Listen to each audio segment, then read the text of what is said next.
Today I'm reading an excerpt from my book, Daily Witchcraft, Everyday Practices for a Modern Day Witch. And this chapter is called A Spiritual Practice, and it's, I think, appropriate for the season. When I was little, really not as little as you would like to think, I used to pray to Santa Claus. It's a confusion any young child who went to church with their grandma and had parents that reinforced that he sees you when you're sleeping, he knows when you're awake, Santa Claus narrative could make.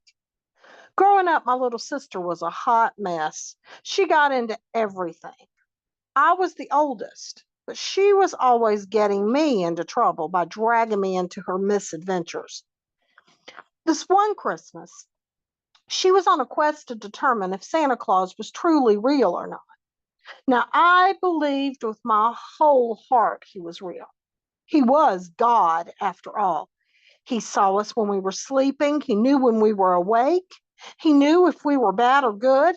He controlled whether or not we got presents at Christmas and eventually whether we went to heaven or hell when we died. So I took this stuff really seriously.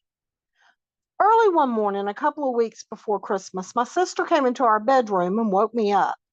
She had found the stash of our Christmas presents. These weren't our gifts from Mama and Daddy. No, these were our Santa Claus presents. So, of course, I had to get up and investigate. Sure enough, there in the hall closet behind the winter coats, blankets, and vacuum cleaner was a stash of gifts, the very presents my sister and I had asked Santa for in our sealed up Santa letters. I wanted to cry. In fact, I did cry. After all, my entire theological belief system had come crashing down before my eyes. My sister, on the other hand, marched into our parents' room, hands on her hips, and announced, "Well, I know y'all been lying about Santa Claus, and I have proof." After Mama made some coffee and was awake enough, she sat us down in the living room to find out just what in the Sam Hill we were talking about. Mama wasn't happy. She was no more happy about this development than I was. Santa's omnipresence and omnipotence was the entire foundation for her parenting discipline system. Without that all-knowing, all-seeing, jolly old elf, how was she ever going to get us to behave? So, without Mama was a sly one, and just like the old Grinch, she thought up a plan, and she thought it up quick.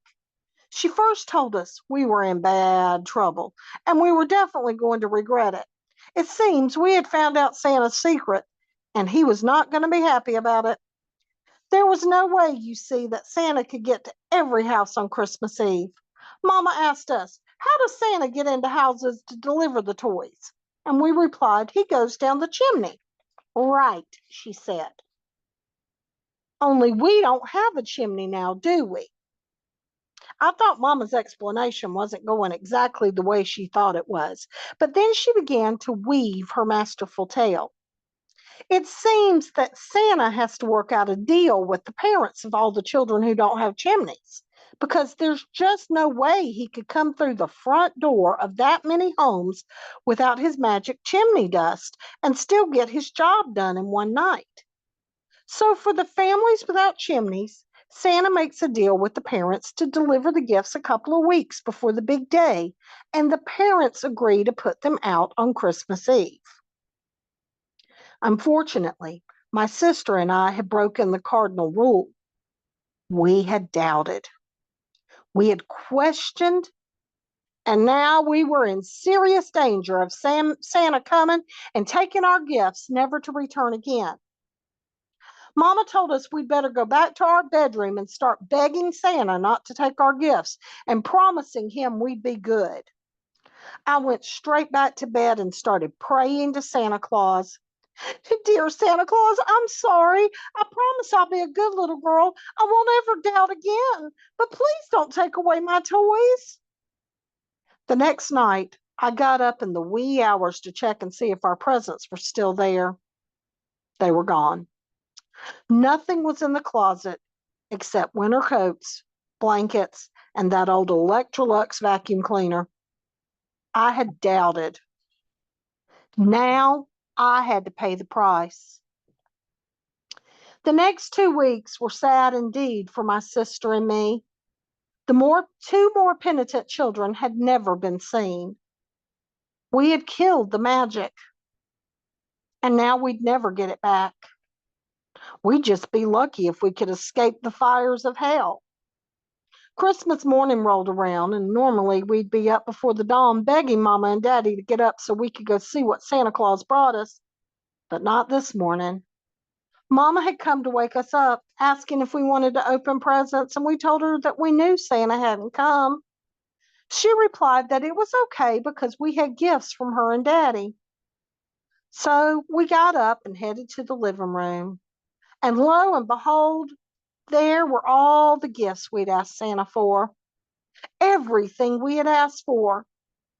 While we were looking at the bounty before us, Mama called out for us to look at the door. And there in the front of the door were 2 boot prints made of snow and dirt. Santa had clearly come through the front door to deliver our Christmas miracle. Now, my theological beliefs about deities have definitely evolved since I was that 7-year-old kid praying to Santa Claus. In fact, my beliefs are pretty much constantly evolving, which is a good thing in my book. But deities are hard for a lot of us. So many of us have emotional baggage and trauma from our religious upbringings. And unfortunately, a lot of religions in the world, including Christianity in America, are weaponized to beat us into submission. Belief in a deity isn't necessary to be a practicing witch. Witchcraft and religion can be completely separate entities. Not everyone who is a witch is a pagan. There are many people out there who practice granny magic, hoodoo, and other folk practices who are practicing Christians, many of whom do not even identify as witches, even though they practice what most of us consider to be witchcraft. Then you also have Christian witches who call them what they do witchcraft. And I was in that category for several years myself. I attended a liberal Christian church while practicing witchcraft at home. For me, church was far more a cultural practice from where I lived that I missed from my childhood rather than a deeply held belief. And like I said, my church was liberal and incorporated gender flexible pronouns and descriptions of God. So it made it easy for me to see the goddess rather than the typical Christian interpretation of deity. Other religions also have adherents who consider themselves to be witches, and there are quite a few witches who fall into the agnostic and even atheist camps. Some witches work with gods and goddesses as archetypes rather than actual beings that they believe in. And some people believe that all gods are one God and there are just many faces of the divine. Some people believe each deity from all the pantheons are actually real separate entities. And others believe that the wind, the rain, the sun, the moon, animals, and all things living are themselves divine. The fact is, there are probably way more beliefs about deities than we could possibly count. Take my childhood belief in Santa. Was I wrong in thinking he was God? He was omnipotent, omnipresent.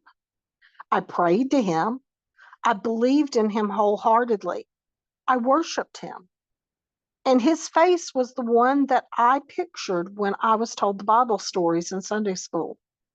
He was real to me. He was my deity. Therefore, he was a God. At least that's the way I see it. Last Yuletide, as I was putting out all my Santa Clauses and Father Christmases, I had a bit of an epiphany.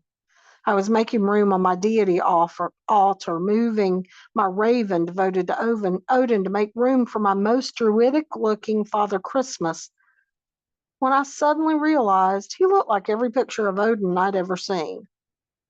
I started wondering if that was a coincidence. Odin sent out his ravens to watch over everyone to see what was happening, what people were doing. Did the Santa mythos evolve out of the ancient stories and beliefs about Odin? I have no idea. I went down the internet rabbit hole for a bit, but I never did find out what I was looking for.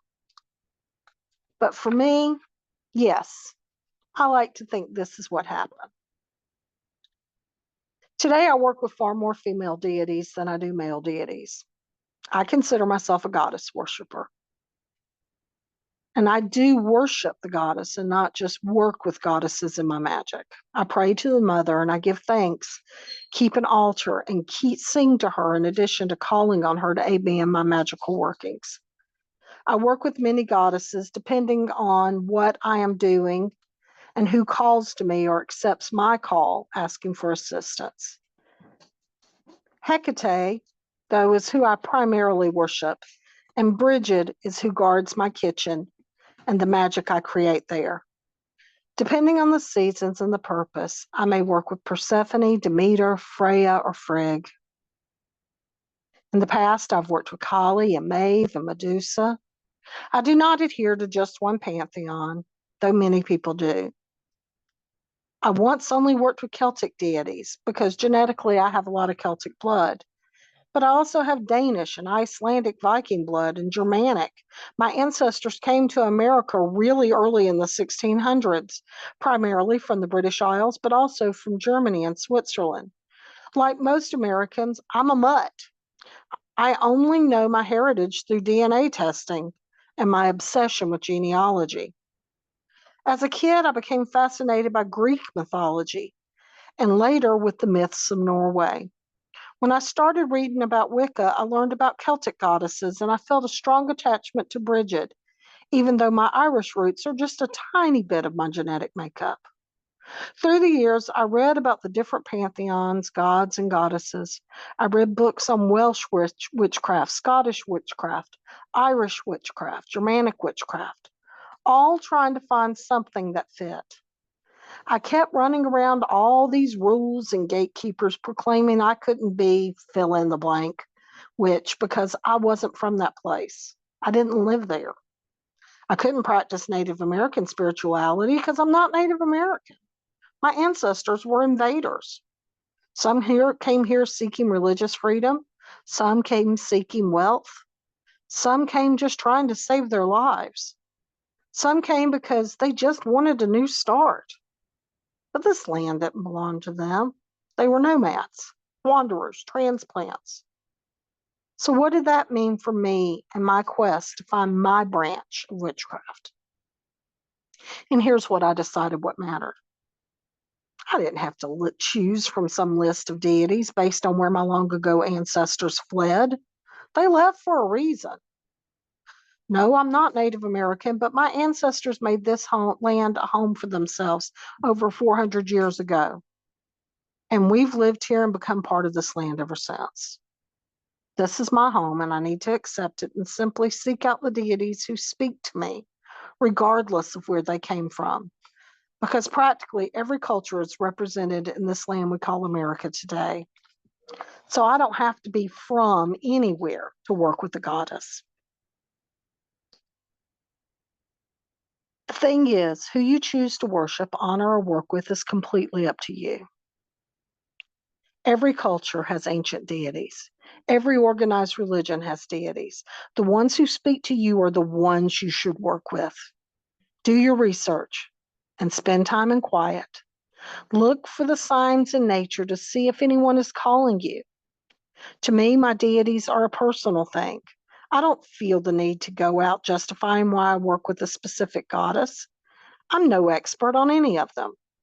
I'm not legalistic about following rules or traditions. I just come as I am with an open mind and a desire to learn. May you all have a blessed Yule. Blessed be.